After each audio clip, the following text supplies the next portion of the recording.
Nagpapatrol, Eric Baldo. Nagpahiling nin tibayan man iba-ibang klase nin hayop si Ringkansawa asin iba pang mga reptile sa isinagibong pet show sa Magayon Festival. Saro-sarong pinarampakan mga pet owners ang natama nindang hayop. Digdi ipinahiling man ang mga talento kaini. Igwang nagtutukaw pagpigsasabihan kan sa iyang amo. Igwa man nin sige sa nansunod. Igwa man nin cute na cute inhuli sa suklot na costume. Kasi yung buhok niya bagsak eh. Hindi siya mahirap suklayin.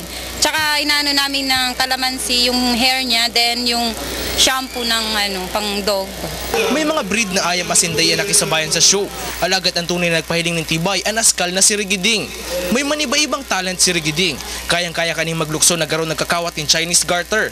Nakakabitbit man siya nin basket. Asin uni pa, kaya niya man magbusol nin kariton sa kayan sa iyang amo. Wapo siya, 1 year na siya, nag-training, hindi may kabangang bulan. Siya si trainer. Primera best na nagbali sa contest si Rigiding. Eric Baldo, Patrol Kan Pilipino.